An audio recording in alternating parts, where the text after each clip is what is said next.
अस्सलाम वालेकुम। मैं हूं राजा शुजात और आप देख रहे हैं राजा शुजात यूट्यूब चैनल और फेसबुक पेज। आज की वीडियो में बात करेंगे पाकिस्तान की डेवलपिंग पॉलिटिकल सिचुएशन के हवाले से।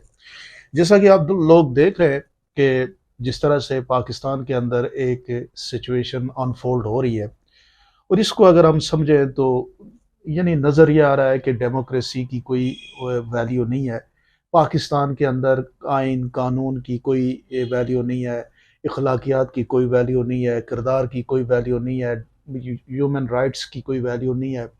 और एक सियासी जमात जो है वो उसके लिए इतनी मुश्किल हालात बना दिए गए हैं कि वो कम्पीट ही नहीं कर सकती। मिसाल के तौर पे आप कोई मैच खेलना चाह रहे हैं और उस मैच में अपोनेंट्स ही ना हो, टीम ही ना हो, तो वो वन साइडेड मैच लगाने की फिर ज़रूरत क्यों महसूस हो रही है, ये भी हम समझते हैं। और इस सारे प्रोसेस को इस शॉर्ट सी वीडियो में आपके सामने रखेंगे। और मेरी ये ख्वाहिश होगी कि आप लोग भी अपने राय का इज़हार ज़रूर करें कमेंट सेक्शन में, ताकि हमारी आपस में इंटरेक्शन रहे और इस तरह की और भी इंफॉर्मेटिव वीडियोस जो है वो आपके साथ शेयर की जा सकें। आज अगर आप देखें तो इमरान खान साहब एक पिक्चर है जो पाकिस्तान की पॉलिटिकल अरीना में है और जिसको आप माइनस नहीं कर सकते। पाकिस्तान की जो सियासत है वो एंटी इमरान और प्रो इमरान है, लेकिन बदकिस्मती इस वक्त ये है कि इमरान खान साहब का जो प्रॉब्लम है वो कबूलियत का है।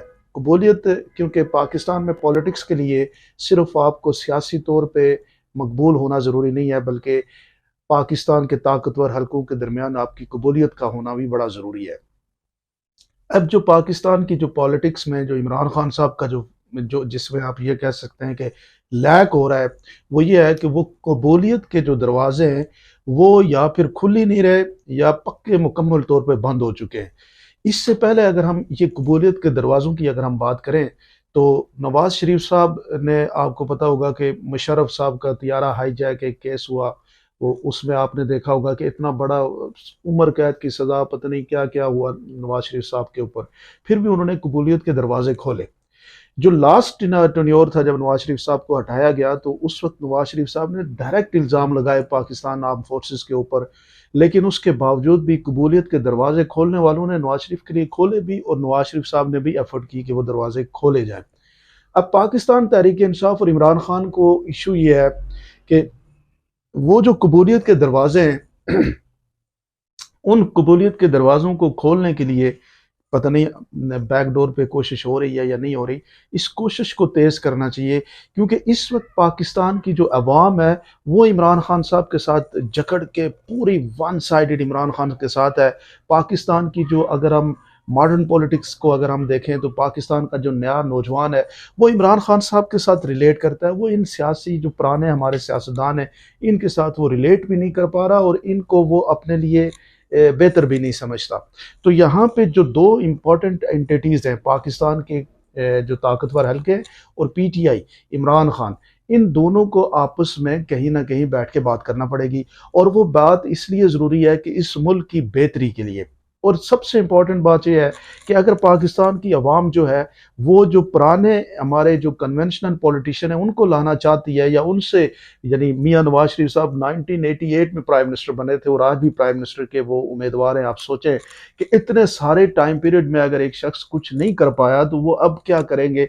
ये आप इंटरनेशनल पॉलिटिक्स को भी देख लें, कहीं पे भी इतनी लॉन्ग स्टैंडिंग लीडरशिप नहीं होती जिसमें एक 4 टेन्योर पे प्राइम मिनिस्टरशिप की गई और उसके बावजूद भी आप परफॉर्म ना कर सकें। इसी तरह पाकिस्तान पीपल्स पार्टी है, उनका भी आपके सामने यह सारा किरदार। उनकी पोजीशन यह है कि पाकिस्तान पीपल्स पार्टी पिछले 10-15 सालों में पंजाब जैसे इतने बड़े एरिए में अपनी कोई भी पॉलिटिकल सपोर्ट पैदा नहीं कर सकी। इसका मतलब क्या हुआ कि पाकिस्तान के जो नया वोटर है या नए लोग हैं वो उनकी तरफ अट्रैक्ट ही नहीं हो रहे, वो सारे इमरान खान साहब की तरफ हैं।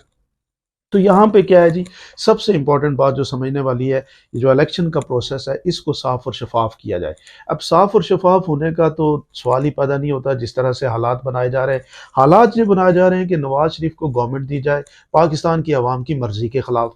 नवाज शरीफ को गवर्नमेंट दी जाए, पाकिस्तान के कानून आइन इखलाकियात तकाज़ों को बालाए ताक रखते हुए गवर्नमेंट दी जाए, नवाज शरीफ को गवर्नमेंट दी जाए, ताकि पाकिस्तान का जो नौजवान है उसको बिल्कुल उस सारे सिस्टम से मुतनफ़र करके गवर्नमेंट दी जाए। तो मुझे ये बताएं कि जो पाकिस्तान की आवाम है, जो पाकिस्तान के लोग हैं, ये जो नौजवान है, इसको फिर नवाज शरीफ की हमायत अगर नहीं होगी, नवाज शरीफ की गवर्नमेंट को हमायत नहीं होगी, तो इलेक्शन प्रोसेस के बाद तो ये इंस्टेबिलिटी, इस तरह के मसाइल तो फिर चलते रहेंगे।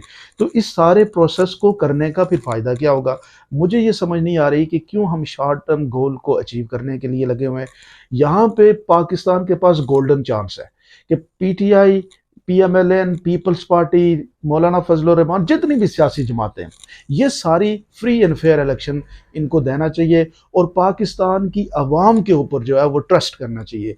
पाकिस्तान की आवाम जिसको सपोर्ट करे उसको हुक्मरानी मिलनी चाहिए और वो हुक्मरानी करे और वो जाके आगे बढ़े। आज अगर आप देखें तो आप जितने भी सर्वे उठा के देख लें, आपको सोशल मीडिया में जो सर्वे मिलते हैं, नाम रूटीन में बाहर मार्केट में अगर आप जाएं तो आपको इमरान खान साहब के अलावा कोई नाम सुनने को नहीं मिलता।